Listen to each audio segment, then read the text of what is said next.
미 대선 결과에 따라 경제 지형이 어떻게 변할지 산업계에서도 촉각을 곤두세우고 있습니다.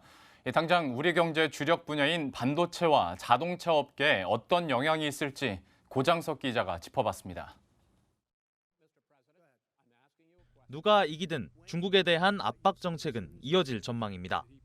미중 무역 분쟁이 패권 경쟁에서 비롯된 만큼 미국 공화당과 민주당의 대중국 정책엔 큰 차이가 없기 때문입니다. 이미 충격은 완화됐지만 우리 반도체 업체들이 중국 화웨이에 제품을 공급하지 못하는 상황도 계속될 가능성이 높습니다. 미국의 정권이 바뀌는 것과는 상관이 없이 화웨이에 대한 제재는 계속될 것 같습니다.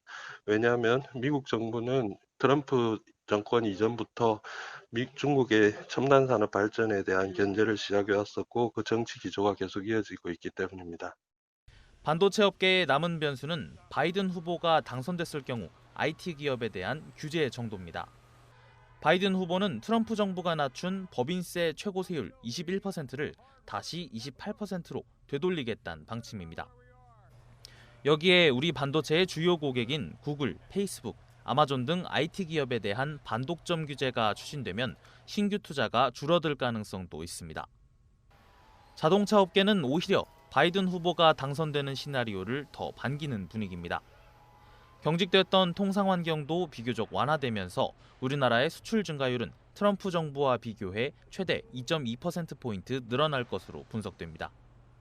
트럼프 정부가 추진하던 무역 관세 강화 움직임이 있었습니다. 만약에 바이든 후보가 당선이 된다면 이런 무역 관세 강화 움직임에도 제동이 걸릴 것으로 예상되어 우리 기업들에게는 긍정적으로 작용할 것으로 보입니다. 바이든 후보의 친환경 정책 덕분에 수소 전기차 분야도 힘을 받을 것으로 예상됩니다. 친환경 자동차 등에 대한 이제 그 지원을 이제 공약으로 내걸었기 때문에 아마도 이제 바이든 행정부가 출범하면은 이제 코로나 바이러스에 대한 대응을 제외하면은 그 최우선 이행 공약 중에 하나라고 이제 보고 있거든요.